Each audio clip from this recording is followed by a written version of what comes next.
بسم اللہ الرحمن الرحیم۔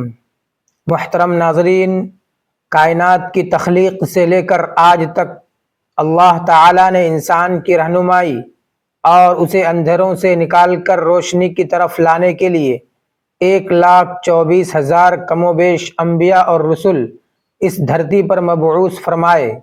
انہی پاکیزہ ہستیوں میں بنی اسرائیل کی تاریخ کا ایک ایسا درخشندہ ستارہ ہے جس کی ولادت ایک معجزہ، جس کی زندگی ایک تحریک اور جس کا آسمان پر اٹھایا جانا رہتی دنیا تک کے لیے عقلوں کو دنگ کر دینے والی نشانی ہے۔ ہم بات کر رہے ہیں روح اللہ، کلمۃ اللہ، حضرت عیسیٰ ابن مریم علیہ السلام کی۔ ناظرین کرام، حضرت عیسیٰ علیہ السلام کا واقعہ صرف ایک کہانی نہیں ہے، بلکہ یہ اللہ کی قدرت کاملہ کا وہ عظیم الشان اظہار ہے جسے سمجھنے کے لیے ہمیں وقت کی قید سے نکل کر آج سے 2000 سال پیچھے جانا ہوگا۔ یہ وہ دور تھا جب بنی اسرائیل دنیاوی طاقت، مادی فلسفوں اور مذہبی جمود کا شکار ہو چکی تھی۔ ان کے دل پتھر ہو چکے تھے، شریعت موسوی کے احکامات کو اپنی خواہشات کے مطابق بدلا جا رہا تھا اور ہیکل سلیمانی کے در و دیوار ان کے گناہوں کی گواہی دے رہے تھے۔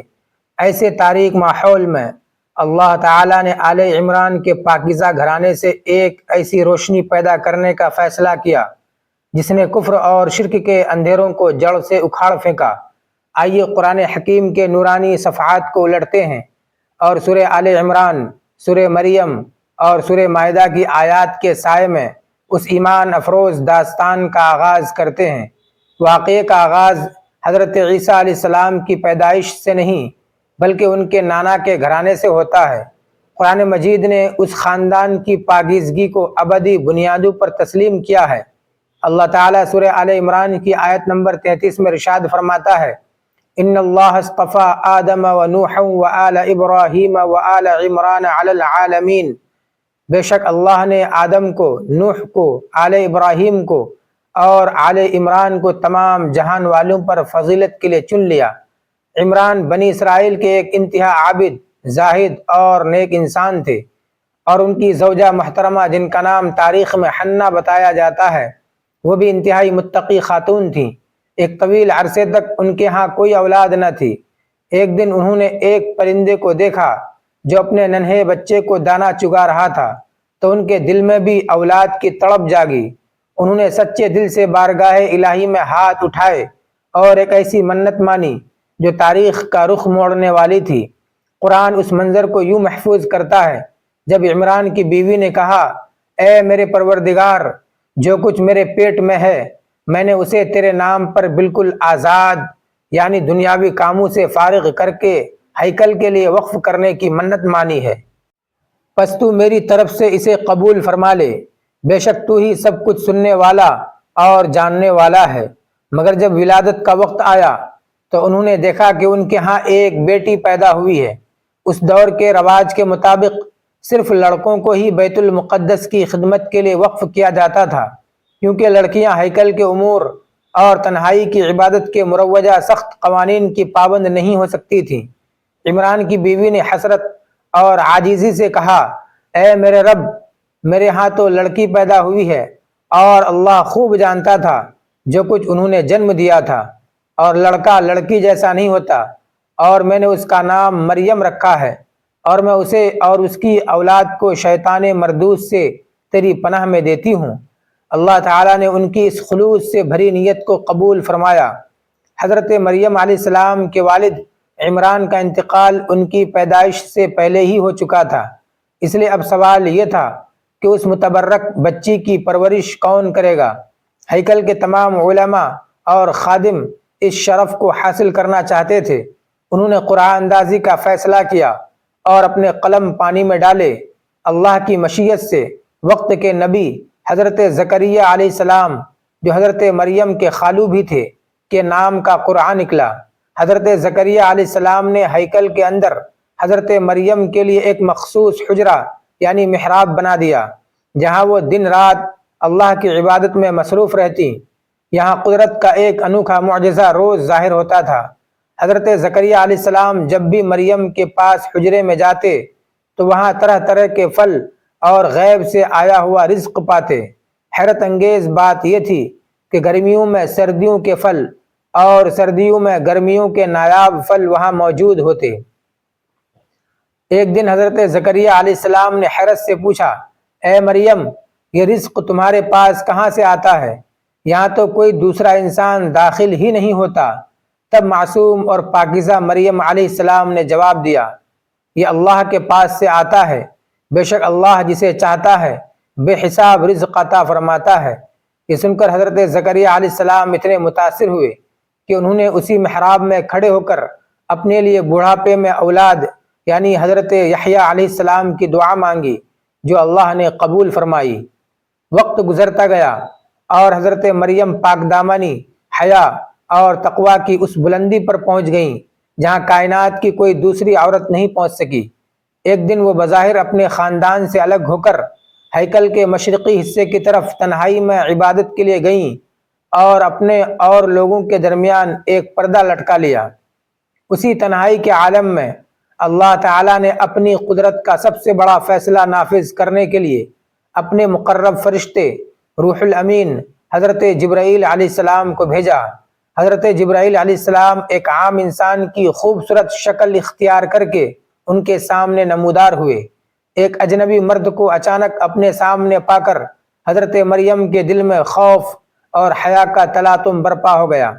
انہوں نے فوراً کہا، بے شک میں تجھ سے رحمان کی پناہ مانگتی ہوں، اگر تو دل میں اللہ کا خوف رکھتا ہے تو یہاں سے ہٹ جا۔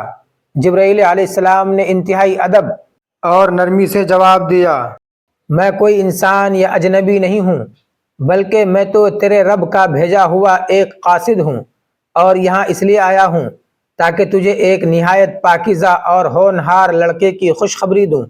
حضرت مریم کے لیے بات عقل و فہم سے بالاتر تھی۔ انہوں نے حیرت زدہ ہو کر پوچھا، میرے ہاں بچہ کیسے ہو سکتا ہے جبکہ مجھے آج تک کسی انسان نے چھوا تک نہیں، اور نہ ہی میں معاذ اللہ کوئی بدکار یا بد چلن عورت ہوں۔ تب فرشتے نے کائنات کے سب سے بڑے سچ کا اظہار کرتے ہوئے کہا، ایسا ہی ہوگا، تیرے رب نے فرمایا ہے کہ یہ کام میرے لیے انتہائی آسان ہے، اور ہم اس بچے کو بنی نوع انسان کے لیے اپنی قدرت کی ایک عظیم نشانی اور اپنی طرف سے خاص رحمت بنانا چاہتے ہیں، اور یہ ایک طے شدہ امر ہے جسے پورا ہونا ہی ہے۔ چنانچہ جبرائیل علیہ السلام نے حضرت مریم کے گریبان میں پھونک ماری، اور اللہ کے حکم اور اس کی قدرت سے وہ حاملہ ہو گئیں۔ جیسے جیسے وقت گزرتا گیا، حضرت مریم کے دل میں ایک شدید اضطراب اور فکر پیدا ہونے لگی۔ وہ سوچتی تھیں کہ جب بنی اسرائیل ان کے پیٹ کو دیکھے گی تو وہ ان پر کیا کیا تہمات لگائے گی۔ وہ قوم جو انبیاء کو قتل کرنے سے نہیں کتراتی تھی، وہ ایک بن بیاہی ماں کو کیسے معاف کرے گی؟ اسی خوف اور تنہائی کی وجہ سے وہ بیت المقدس کو چھوڑ کر دور ایک ویران اور پہاڑی علاقے بیت لحم کی طرف چلی گئیں۔ جب درد زہ کی لہریں اٹھیں تو وہ نڈھال ہو کر ایک سوکھے ہوئے کھجور کے درخت کے تنے کے پاس بیٹھ گئیں۔ اس وقت ان کی نفسیاتی اور جسمانی تکلیف کا یہ عالم تھا کہ ان کے منہ سے یہ حسرتناک الفاظ نکل گئے جنہیں قرآن نے ریکارڈ کیا ہے، اے کاش میں اس سے پہلے ہی مر چکی ہوتی اور میرا نام و نشان تک مٹ چکا ہوتا اور میں بھولی بسری چیز ہو جاتی، لیکن اللہ اپنے نیک بندوں کو کبھی تنہا نہیں چھوڑتا۔ اسی وقت درخت کے نیچے سے ایک آواز آئی۔ کچھ مفسرین کہتے ہیں یہ جبرائیل کی آواز تھی، اور کچھ کہتے ہیں یہ خود نومولود بچے کی آواز تھی۔ بہرحال جس نے کہا، اے مریم غمگین نہ ہو، تیرے رب نے تیرے نیچے ایک چشمہ جاری کر دیا ہے، اور اس کھجور کے تنے کو اپنی طرف ہلاؤ، یہ تمہارے اوپر تازہ اور پکی ہوئی کھجوریں گرا دے گا، پس تم آرام سے کھاؤ پیو اور اپنی آنکھیں ٹھنڈی کرو۔ اور اگر تم کسی انسان کو دیکھو تو اشارے سے کہہ دینا کہ میں نے رحمان کے لیے روزے یعنی خاموشی کے روزے کی منت مانی ہے، اس لیے آج میں کسی انسان سے بالکل بات نہیں کروں گی۔ حضرت مریم علیہ السلام نے بچے کو گود میں اٹھایا اور دل مضبوط کر کے اپنی قوم کی طرف روانہ ہو گئیں۔ جیسے ہی وہ شہر میں داخل ہوئیں، بنی اسرائیل کے لوگ اکٹھے ہو گئے۔ انہوں نے جب مریم کی گود میں بچہ دیکھا تو ان کے تن بدن میں آگ لگ گئی۔ انہوں نے طنز، ملامت اور غصے سے چلانا شروع کر دیا، اے مریم، یہ تو نے کیا کر ڈالا؟ تو ایک بہت بڑا طوفان لے آئی ہے۔ اے ہارون کی بہن، نہ تو تیرا باپ کوئی برا آدمی تھا اور نہ ہی تیری ماں کوئی بدکار عورت تھی، پھر تو نے یہ کیا کیا؟ حضرت مریم نے خود کچھ بولنے کے بجائے اللہ کی دی ہوئی ہدایت کے مطابق خاموشی سے اپنی انگلی اٹھائی اور گود میں لیٹے ہوئے معصوم بچے کی طرف اشارہ کر دیا۔ قوم کے لوگ یہ دیکھ کر اور زیادہ غصے میں آ گئے اور کہنے لگے، تم ہمارے زخموں پر نمک چھڑک رہی ہو۔ ہم اس شخص سے کیسے بات کریں جو ابھی پالنے میں ایک ناتواں بچہ ہے؟ یہ کیسے بول سکتا ہے؟ اور اسی لمحے کائنات نے وہ معجزہ دیکھا جس نے تاریخ انسانی کے مروجہ قانون کو پاش پاش کر دیا۔ گود میں لیٹے ہوئے نومولود عیسیٰ علیہ السلام نے انتہائی فصیح و بلیغ زبان میں بولنا شروع کیا۔ قال انی عبد اللہ آتانی الکتاب وجعلنی نبیا۔ اس بچے نے بلند آواز سے کہا، بے شک میں اللہ کا بندہ ہوں، اس نے مجھے کتاب عطا فرمائی ہے اور مجھے نبی بنایا ہے، اور میں جہاں کہیں بھی رہوں اس نے مجھے بابرکت کیا ہے، اور جب تک میں زندہ رہوں اس نے مجھے نماز اور زکوٰۃ کا حکم دیا ہے، اور مجھے اپنی والدہ کا خدمت گزار اور فرما بردار بنایا ہے، اور مجھے سرکش اور بدبخت نہیں بنایا، اور سلامتی ہے مجھ پر جس دن میں پیدا ہوا اور جس دن میں مروں گا اور جس دن میں دوبارہ زندہ کر کے اٹھایا جاؤں گا۔ یہ سن کر پوری قوم سہم گئی، ان کی زبانیں گنگ ہو گئیں اور حاسدوں کے سر شرم سے جھک گئے۔ یہ تھا حضرت عیسیٰ علیہ السلام کا پہلا معجزہ۔ محترم ناظرین، بچپن کا یہ معجزہ دکھانے کے بعد حضرت عیسیٰ علیہ السلام کی پرورش انتہائی پاکیزہ ماحول میں ہوئی۔ جب آپ جوانی کی عمر کو پہنچے تو اللہ تعالیٰ نے آپ کو باقاعدہ بنی اسرائیل کی طرف اپنا رسول مقرر فرمایا اور شریعت موسوی کی تجدید کا حکم دیا۔ آپ پر انجیل نازل کی گئی جو سراپا ہدایت اور نور تھی۔ بنی اسرائیل اس وقت تک ظاہری رسومات میں الجھ چکی تھی اور دین کی اصل روح یعنی تقوی، محبت اور اخلاص کو بھول چکی تھی۔ حضرت عیسیٰ علیہ السلام نے گلی گلی اور نگر نگر جا کر لوگوں کو پکارا، اے بنی اسرائیل، اللہ سے ڈرو، اس کی عبادت کرو، بے شک اللہ ہی میرا رب ہے اور تمہارا بھی رب ہے، بس اسی کی بندگی کرو، یہی سیدھا راستہ ہے۔ اپنی نبوت کی سچائی ثابت کرنے کے لیے اللہ تعالیٰ نے حضرت عیسیٰ علیہ السلام کو ایسے مادی اور حسی معجزات عطا فرمائے جن کی نظیر تاریخ انسانیت میں نہیں ملتی۔ اس دور میں یونانی طب یعنی یونانی میڈیسن اپنے عروج پر تھی اور لوگ طبی مہارتوں پر فخر کرتے تھے۔ اللہ نے حضرت عیسیٰ علیہ السلام کو ایسے معجزات دیے جنہوں نے اس دور کے تمام طبیبوں اور ڈاکٹروں کو گھٹنے ٹیکنے پر مجبور کر دیا۔ آئیے قرآن کی روشنی میں ان معجزات کی تفصیل کو گہرائی سے سمجھتے ہیں۔ پرندے کی تخلیق، مٹی میں جان ڈالنا۔ حضرت عیسیٰ علیہ السلام مٹی لیتے اور اپنے مبارک ہاتھوں سے اس مٹی کو ایک پرندے کی شکل دیتے، پھر آپ اس بے جان مٹی کے ڈھانچے میں پھونک مارتے تو وہ مٹی کا پرندہ سچ مچ کا گوشت پوست کا پرندہ بن جاتا اور اللہ کے حکم سے فضاؤں میں اڑنے لگتا۔ پیدائشی اندھوں اور کوڑھیوں کا علاج۔ اس دور کی طب میں پیدائشی اندھے جو ماں کے پیٹ سے اندھے پیدا ہوں کا کوئی علاج نہ تھا، اور کوڑھ ایک لا علاج اور اچھوت بیماری سمجھی جاتی تھی۔ لیکن حضرت عیسیٰ علیہ السلام جب کسی پیدائشی اندھے کی آنکھوں پر اپنا ہاتھ پھیرتے یا کسی کوڑھی کے جسم کو چھوتے تو وہ انسان اسی سیکنڈ میں بالکل بھلا چنگا اور خوبصورت ہو جاتا۔ مردوں کو زندہ کرنا، یہ آپ کا سب سے بڑا اور لرزہ خیز معجزہ تھا۔ آپ جب کسی پرانی قبر کے پاس جاتے اور پکارتے، قم باذن اللہ، اللہ کے حکم سے کھڑے ہو جاؤ، تو صدیوں پرانی لاشیں اور ہڈیاں دوبارہ زندہ ہو کر قبروں سے باہر نکل آتی اور لوگوں سے باتیں کرتی۔ غیب کی خبریں دینا، آپ لوگوں کو دیکھ کر بتا دیا کرتے تھے کہ آج وہ اپنے گھر میں کیا کھا کر آئے ہیں، اور انہوں نے اپنے گھروں کی الماریوں اور تہہ خانوں میں کون سا اناج یا دولت چھپا کر رکھی ہے۔ ان تمام واضح نشانیوں کے باوجود بنی اسرائیل کے علماء سو اور فریسی یعنی مذہبی پیشوا اپنی انا، حسد اور اقتدار کے چھن جانے کے خوف سے آپ کے شدید دشمن ہو گئے۔ انہوں نے آپ کو جادوگر کہنا شروع کر دیا، لیکن انہی تاریکیوں میں کچھ ایسے مخلص اور پاک دل نوجوان بھی تھے جو آپ کی دعوت پر ایمان لائے۔ قرآن نے انہیں حواریین کے نام سے پکارا ہے۔ جب حضرت عیسیٰ علیہ السلام نے قوم کی سرکشی دیکھی تو فرمایا، کون ہے جو اللہ کی راہ میں میرا مددگار بنے؟ تو ان مخلص حواریوں نے تڑپ کر جواب دیا، ہم اللہ کے مددگار ہیں، ہم اللہ پر ایمان لائے اور آپ گواہ رہیے کہ ہم فرما بردار ہیں۔ انہوں نے حضرت عیسیٰ کا ساتھ ہر مشکل گھڑی میں دیا، یہاں تک کہ ایک بار ان کے کہنے پر اللہ نے آسمان سے خانے نعمت یعنی کھانے کا دسترخوان نازل فرمایا، جس کا ذکر سورہ مائدہ میں المائدہ کے نام سے موجود ہے۔ ناظرین کرام، جب یہود کے سرداروں نے دیکھا کہ حضرت عیسیٰ علیہ السلام کی مقبولیت غریبوں، یتیموں اور مسکینوں میں دن بدن بڑھتی جا رہی ہے اور ان کی اپنی جھوٹی دکانداری بند ہو رہی ہے، تو انہوں نے ایک انتہائی گھناؤنی سازش تیار کی۔